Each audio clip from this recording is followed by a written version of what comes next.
할렐루야, 반갑습니다. 성령의 시각으로 본 요한복음 55번째 새 계명 5번째 시간으로 아사세를 위한 염소, 아사세를 위한 염소라는 제목으로 본문 레위기 16장 7절에서 10절 말씀을 가지고 오늘 나누고자 합니다.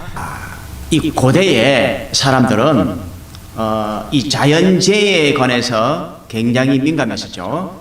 자, 이 자연재해에 관해서 이렇게 바다나 육지나 홍수라든지 풍랑이라든지 폭우라든지 가뭄이라든지 자, 이런 농업업에 지대한 영향을 미치기 때문에 이 이상현상이 일어날 때마다 사람들은 어떤 행위를 취하게 되는데 여러 가지 제사를 드리게 되어지죠.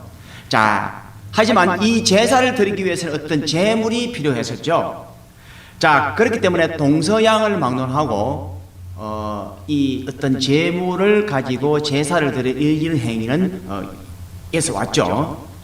자, 마찬가지로 중동 지역에서도 이런 예가 있었고, 특별히 우리 성경에서도 이 속죄를 위한 제물에 관한 얘기가 창세기 가죽옷 언약 때부터 이 이야기가 계속해서 이어서 나오고, 그때부터 짐승이 희생되는 얘기가 계속해서 이어서 나오고, 이것이 나중에 후일 모세의 제사법으로 이게 정착이 되어지죠. 자, 우리 지난 시간까지 새 계명의 구약적 해석을 우리가 공부했는데, 자, 이 구약의 새 계명의 구약적 해석을 공부하면서 결국에는 예수님께서 제물이 되셔서 피 흘리시는 사역으로 말미암아 이 구약의 이 계명이 이루어졌음을 우리 지난 시간에 공부를 했는데요. 자, 하지만 우리 지난 시간에 공부한 내용 중에 하나가 이 새 십계명의 구조가 두 가지 계명으로 되어 있어졌다는 거예요. 1계명에서 4계명은 하나님을 향한 계명, 5계명에서 10계명은 사람을 향한 계명. 자, 이 두 가지 계명이 십계명이라는 행식으로 우리한테 주어졌다는 얘기를 하셨죠.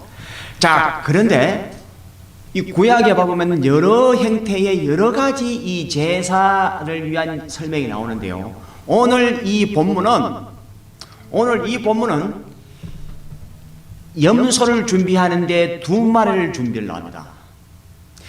자, 지금까지 양을 수십 마리 잡고 여러 가지 잡고 어떨 때는 한 마리 잡고 심지어 우리 솔로몬은 1,000마리를 잡았었죠. 많은 분들이 제가 또 이것도 여담으로 들었지만 1,000번제라 그러니까 1,000번 예배를 1,000번 번제를 드렸다고 착각하는 사람이 있어요. 그게 아니고 1,000마리를 잡아서 드리는 번제가 1,000번제예요. 어떤 사람 999일 1,000일 동안 예배 드리면서 그 1,000번제라고 얘기를 하는데 그거는 성경과 다른 얘기라는 거 여러분 참고적으로 알아두시고요. 자, 다시 말해서 염소를 2마리 잡음으로 말미암아 이 십계명 속에 있는 2계명을 아주 효과적으로 설명하고 있는 장면이 나오는데 그걸 오늘 공부를 해보도록 하겠습니다. 자, 그러면 첫 번째 이 두 가지 이 두 염소를 잡는데 자, 이 일이까지의 그 배경을 우선 살펴본다면 우선 이 속죄일에 제사를 드리게 되는데 이 제사장 집하게 된 이 아론의 두 아들 나답과 아비후가 하나님이 맹하신 불이 아닌 다른 불로 임의로 분향을 하다가 성소에서 죽게 된 사건이 있었어요. 자, 이 제사라고 하는 것은 특별히 이 성소와 지성소, 이 지성소는 1년에 한 번씩 대제사장만이 들어갈 수 있고 대제사장도 자신을 정결하게 씻고 제사를 제대로 드리지 아니하고 다니면 그 안에서 죽기 때문에 방울을 달고 그 안에 들어가야 됩니다. 그래서 방울 소리가 나면 살아있는 거고 방울 소리가 안 나면 죽은 것이죠. 그만큼 제사라고 하는 것은 목숨을 걸고 행해야 될 것이 이 구약적인 이 제사였던 거예요. 특별히 백성들의 죄를 사기 위한 대제사장 임무는 자기의 삶이 성결하지 아니하면 성소에 들어가서 죽임을 당해요. 자, 오늘날에 우리 교회 예배가 아무나 들어올 수 있고 또한 심지어 말씀을 증거하는 주의 종들도 그냥 웬만한 일정한 단계를 거치면 아무나 와서 말씀을 전할 수 있으니까 이게 우습게 생각하는데, 사실은 구약적 개념으로 말하면 하나님의 마음에 안 들면 바로 이 자리에서 적사할 수도 있는 게 바로 이 자리라는 사실을 우리는 이 사실을 통해서 먼저 알고 이 사실을 생각을 먼저 해둬야 될 거예요. 자, 그렇게 되다 보니까 하나님 어떤 제사를 정했는가 하면은, 우선 이 제사장이 제사를 드리기 전에 먼저 자기 자신의 죄를 사하는 제사를 먼저 드리기 시작한 거예요. 자, 이 사실만 봐도 지금 가톨릭의 교황의 무제사를 얘기했는데 그게 얼마나 잘못된 것임을 바로 나옵니다. 당시에 이 성결한 제사장들도 자기 자신의 죄를 위해서 제사를 드리고 난 후에야 비로소 제사를 드릴 수가 있었습니다.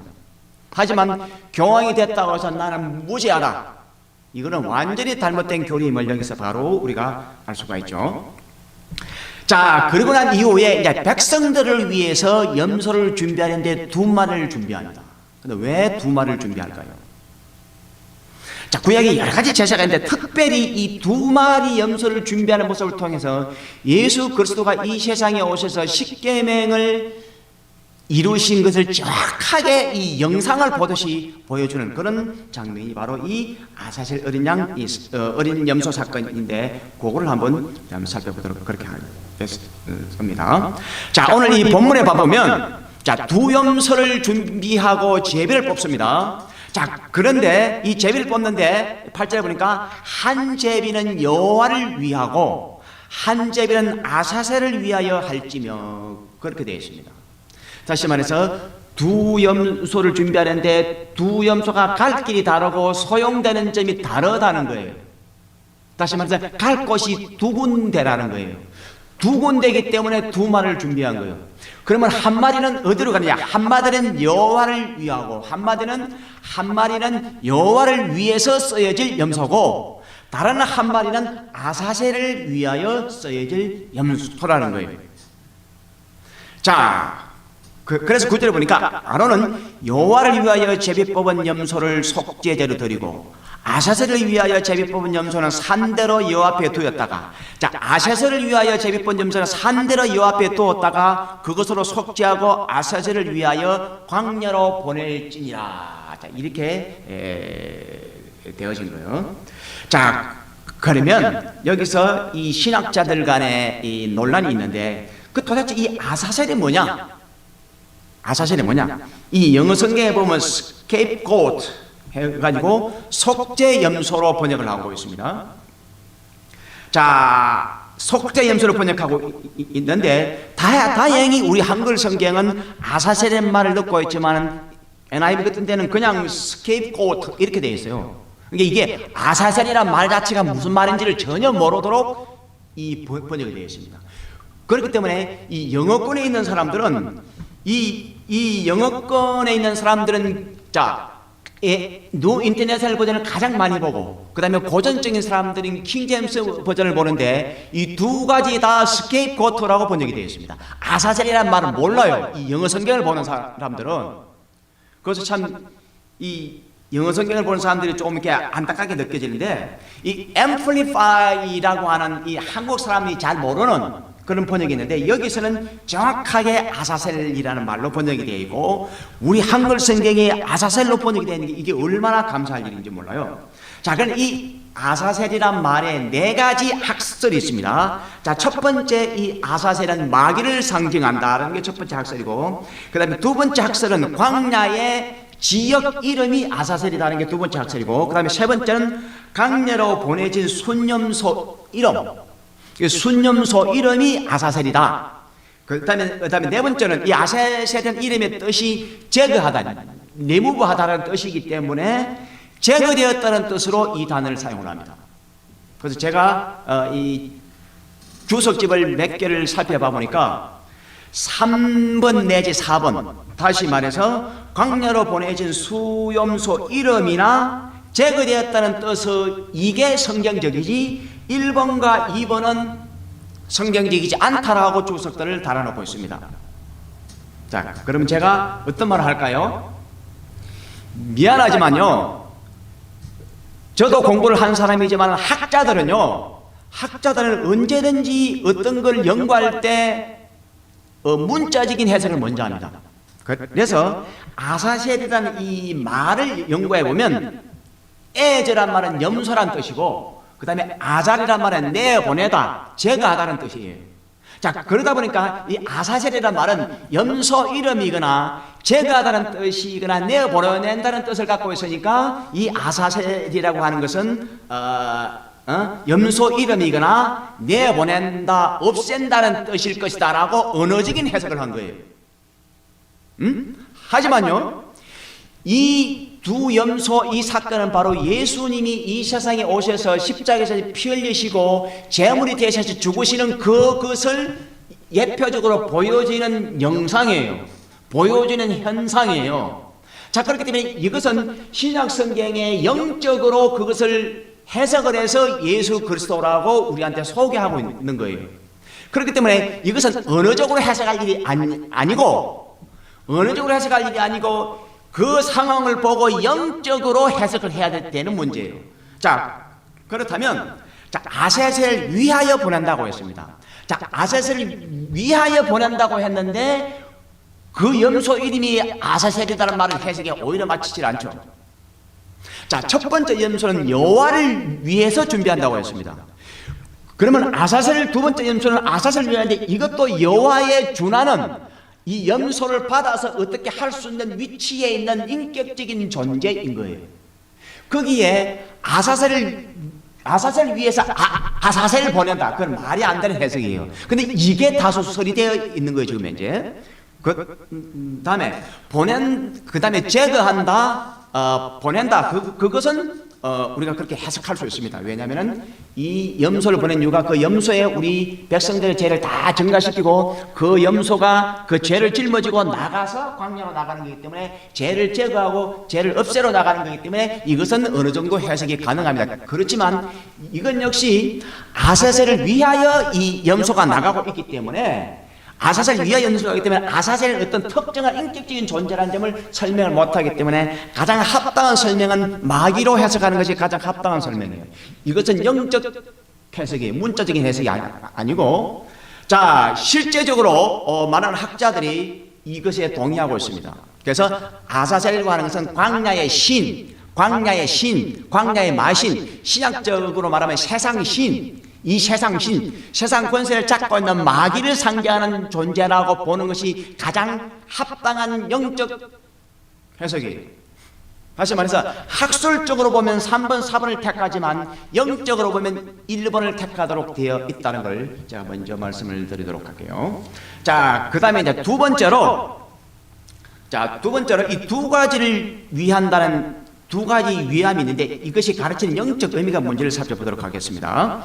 자, 하나는 여호와를 위한다고 말했습니다. 자, 우리 10계명을 연구할 때 1계명에서 4계명은 누구를 위한다고 했습니까? 1계명에서 4계명은 대신계명, 다시 말해서 하나님을 위하는 계명인 거예요. 다시 말해서 첫 번째 염소는 여호와를 위한 죽음입니다. 자, 이 죽음은 여호와를 위해서 죽는 죽음이에요. 다시 말해서 이건 대신계명을 이루는 그를 상징하는 게, 여호와를 위해서 준비한 염소는 대신계명을 이루는 것을 이게 현상으로 보여주고 있고, 그 다음에 두 번째 광야로 보내진 이 염소는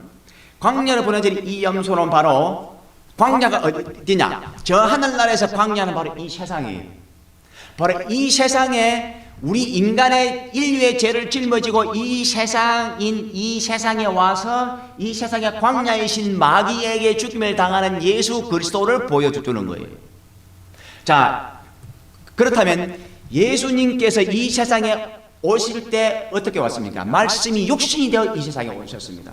자, 육신을 갖고 사람이 되어서 오셨기 때문에, 사람이 사람을 향한 이 사랑은 바로 이웃사랑 계명입니다. 자, 5계명 10계명은 사람을 위한 계명입니다. 사람을 사랑하고 사람이 사람을 향해서 할 수 있는 사랑과 계명이 바로 이 계명입니다. 다시 말해서 예수님이 사람이 되어 오셔서 우리한테 우리를 위해서 죽어지고 희생당하신 그것을 보여주는 것이 바로 이 아사셀을 위해서 준비된 이 염소가 죽는 죽음을 말씀하고 있는 겁니다. 다시 말해서 이 아사셀을 위한 염소의 죽음은 바로 5계명에서 10계명을 성취하고 있는 죽음이라는 겁니다. 자, 그렇다면 예수님이 두 번 죽을 수는 없잖아요.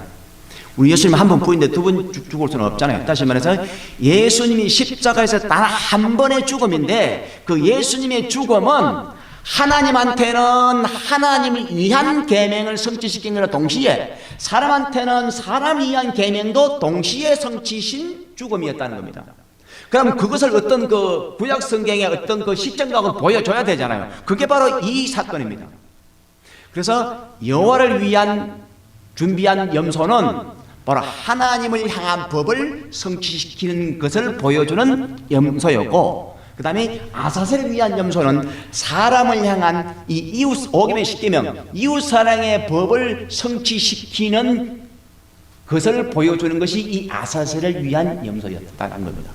그렇기 때문에 예수 그리스도께서 이 세상의 모든 사람들의 죄를 짊어지고 죽으시는 이 죽음은 위로는 하나님, 아래로는 사람을 향하여 죽는, 다시 말해서 10계명 중에 1계명에서 4계명, 5계명 10계명을 한 번의 죽음으로 동시에 성취시키는 죽음임을 이 아사셀 어린 양을 통해서 우리에게 정확하게 시청과 교육을 하고 있었다는 거예요. 자, 그런데 이 문제는 이 두 공식이 우리한테 가르쳐주는 또 다른 의미가 있는데요. 자, 저와 여러분 잘 아는 이것도 너무너무 중요한 문제라서 따로 다뤄야 될 문제이긴 한데, 자, 우리 교회에서 갖고 있는 두 가지 의식 중에 하나가 세례와 성찬이죠. 자, 세례와 침례. 자, 그 세례와 성찬이죠. 자, 근데 우리 베드로전서 3장 21절에 봐보면, 자, 물은 하나님을 향하여 우리의 양심이 하나님을 향하여 찾아가는 것이다 라고 말씀을 합니다. 그래서 물은 부활로 말미암아 보여지는 구원의 표입니다. 다시 한번 세례를 설명하면서 이 세례라고 하는 것은 하나님을 향하여 우리의 양심, 우리의 믿음이 찾아가는 것이다. toward가 하나님을 향하는 신앙. 다시 말해서 십계명에서 명한 하나님을 사랑해라, 이웃을 사랑하라, 이 두 가지를 우리 인간이 감당을 해야 돼. 이 두 가지를.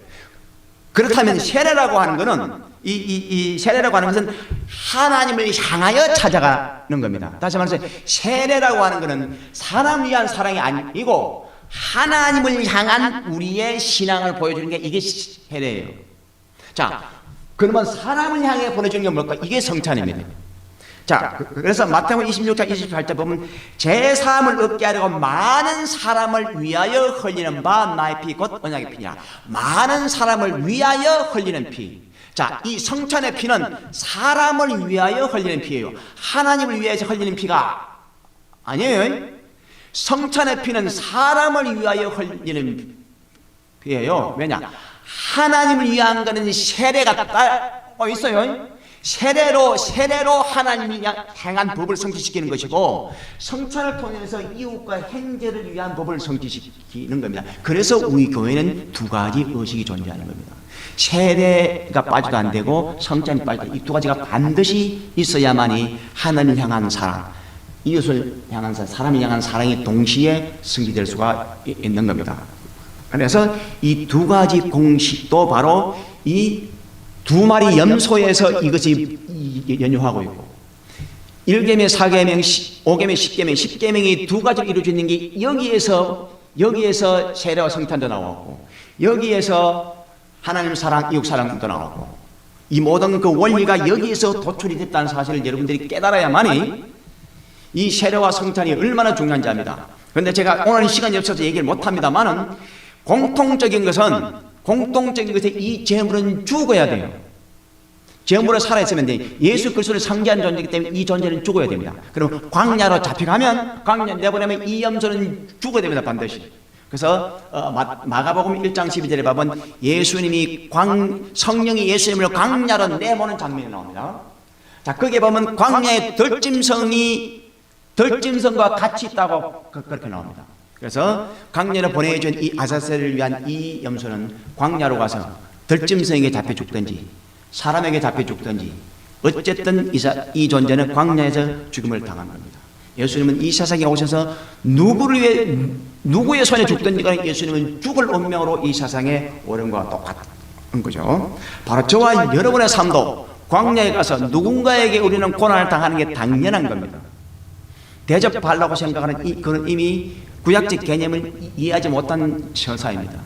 더군다나 저와 같은 사람들은 세상 사람들한테 잡혀 죽어야 될 그런 운명의 길을 걷고 있다는 사실을 여러분들도 영적으로 이해를 하시고, 어쨌든 이 원리가 여기서 나왔다는 걸 아시고 여기에서 바로 세 계명이 도출이 됐다는 사실을 여러분들이 아셔서 세 계명을 깨달을 때 구약적인 계명까지 제대로 깨달으셔서 여러분들의 신앙생활에 큰 도움을 주는 그런 신앙이 되어야 되고, 우선은 하나님 사랑, 이웃 사랑, 이 모든 것이 세 계명 속에 포함됐다는 사람을 믿으시고 세 계명을 실천하는 것만이 바른 신앙의 길이라는 사실을 깨닫는 저와 여러분들 될 수 있기를 주님의 이름으로 부탁합니다.